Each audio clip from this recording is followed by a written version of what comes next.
ডেচকিটা বসিয়ে দিয়েছি, গ্যাসটা ধরিয়ে দিলাম, অনেকটা ঘি দিয়ে দিলাম,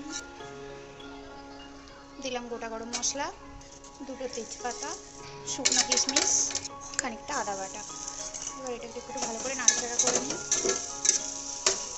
এবার মেপে নিয়েছি চালটা, 1 বাটি চাল, চালটা একটু ভেজে নেব। চালটা ঘিয়ের মধ্যে হালকা নাড়াচাড়া করে নিয়ে নিলাম। এবার এর মধ্যে দেবো একটু ফুড কালার, এই যে আমি বুশের ফুড কালারটা ইউজ করি, তাই এটা সামান্য একটু দিয়ে দেবো। এবার এটাকে ভালো করে নাড়াচাড়া করে পুরো কালারটা মিশিয়ে নেবো পুরো চালের সঙ্গে।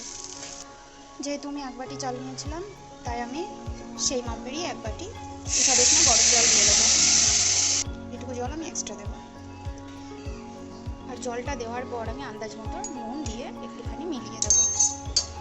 অনেকেই নুন আগে দেয়, অনেকে পরেও দেয়, কিন্তু আমি এই সময়টাই দিই, তাহলে জলের সঙ্গে পুরো নুনটা একদম মিশে যায়। হাই ফ্লেমে কিছুক্ষণ রাখবো, আর অবশ্যই এটাকে ঢাকা দিয়ে দেবো। তো অনেকটা স্টিম দেওয়া হয়েছে, এবার আমি এটা খুলে দেখবো, দেখি এর কন্ডিশনটা কেমন আছে। আর একটু জল টানবে, তো 50% হয়ে এসছে। আমি এবার এর মধ্যে চিনিটা অ্যাড করে দেবো।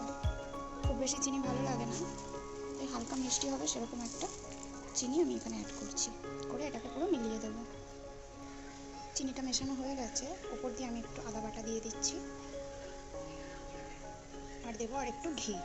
এবার পুরোপুরি হওয়া পর্যন্ত আমি একদম ঢাকা দিয়ে দিলাম। 10 মিনিট স্টিম দেবো, তারপর নামাবো। এই যে আমাদের আজকের মেনু, বাসন্তী পোলাও, তার সঙ্গে এটা আলুর দম, এখানে আছে আমের চাটনি, চাটনিটা দেখাই। ও দেখেই লোভ লাগছে, কি দারুণ সেন্ট বেরিয়েছে ভাজা মশলার। তার সঙ্গে আছে বোঁদে, আর এখানে আছে পাঁপড়। আমার বান্ধবী পাঁপড় ভেজেছে, পাঁপড় হয়ে গেছে ব্রাউন কালারের।